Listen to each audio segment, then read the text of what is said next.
Dans cette vidéo, nous allons voir comment différencier les principales espèces chimiques au programme, à savoir les ions, les atomes et les molécules. Nous allons commencer par les atomes. L'atome est une espèce chimique électriquement neutre, c'est-à-dire qu'il y a autant de charges négatives que de charges positives. Et en plus d'être électriquement neutre, il va avoir un unique noyau. Pour son écriture, on va écrire l'espèce atome avec une majuscule. Par exemple, le carbone va s'écrire C. L'oxygène va s'écrire O. L'atome d'hydrogène va s'écrire H. Et de temps en temps, on va avoir une majuscule avec une minuscule. C'est pour différencier certains atomes. Si je prends l'atome de chlorure, nous avons un C majuscule, et pour ne pas le confondre avec l'atome de carbone, nous rajoutons un L minuscule. Pareil, il pourrait y avoir l'atome de fer qui va s'écrire Fe.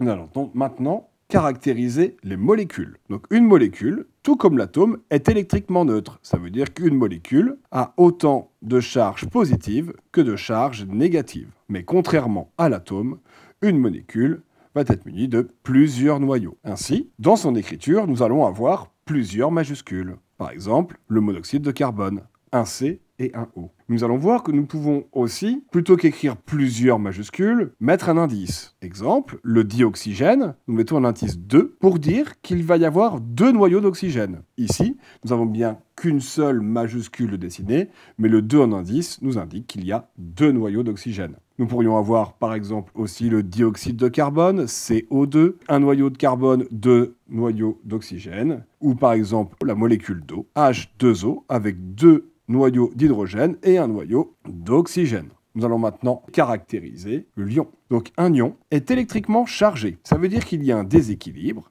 entre les charges positives et les charges négatives. Ainsi, pour son écriture, il peut avoir un seul noyau, mais évidemment, pour indiquer qu'il est électriquement chargé, nous allons ajouter ici en exposant un petit plus pour dire qu'il est positif, qui va bien différencier l'ion hydrogène de son atome, l'atome d'hydrogène qui n'a pas de plus. Pareil pour l'ion chlorure, nous allons écrire Cl- pour indiquer qu'il est chargé négativement. Mais là, nous avons vu des ions avec un seul noyau, mais il existe aussi des ions avec plusieurs noyaux. Par exemple, l'ion sulfate, SO4 2-, pour dire qu'il est chargé négativement. Donc pour faire un résumé, si nous cherchons à différencier des espèces chimiques, nous allons d'abord regarder si l'espèce chimique est neutre ou chargée. Si elle est chargée, c'est-à-dire électriquement chargée, qu'il y a un déséquilibre entre les charges positives et les charges négatives, nous sommes forcément sur l'espèce chimique qui s'appelle ion. Maintenant, si c'est neutre, il va falloir différencier l'atome de la molécule. Donc ici, nous allons regarder s'il y a un unique noyau ou s'il y a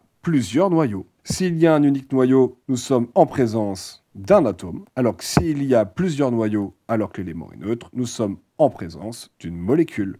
Et c'est tout pour cette vidéo.